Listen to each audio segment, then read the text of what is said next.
तुम्ही सगळे अलग, मी एकटा माझं जे डिसिजन मी सांगितलं जॉब सोडतो, मी सोडून ते सगळं चांगलं सोडून मग मी जॉब सोडली. लोकांत मॅच झाला. मग 1 वर्ष मी पैसा गिसा सगळा जमा झाला, थोडेसे पैसे आले, सगळं कर्ज गिर्ज नील झालं, घर बीर झालं सगळं क्लिअर. नंतर माझ्यात किळे ग्रोथचे. मी म्हटलं आता मी युट्यूबर बनणार. 17-18 लाख येतात त्या अकॅडमी मधून. ती अकॅडमी म्हटलं मी बंद करणार, घर गिर सगळं सगळं बंद करणार आणि आपण जाऊ म्हटलं दोघं जण पुण्याला. कुठं?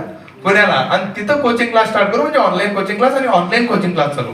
आता तुम्ही विचार करा, ही गोष्ट जेव्हा गावात माहीत पडली असेल, सगळ्या नातेवाईकांना माहीत पडली असेल, त्यांना गॅरंटी होती हा सरकला, थोडासा कधी याला सदमा नाही. त्यांचं झालं होतं की का गरज काय. मला सगळ्यांनी समजून सांगणं सुरू होतं की पुण्यात गलोगली ट्युशन क्लास आहे, तिथं तुझं काय ठिकाणा लागेल, तिथे एवढ्याले मोठाले टीचर लोक आहे, किती मोठ्या अकॅडमी असतात, तिथे किती पैसा असतो लोक, तिथचे लेकरं बी हुशार असतात. म्हटलं म्हणजे लेकरं हुशार असतात म्हणजे तू शिकू नाही शकशील त्यांना. म्हणजे या लेवल पासून त्या गोष्टी चालू होत्या गावाकडे.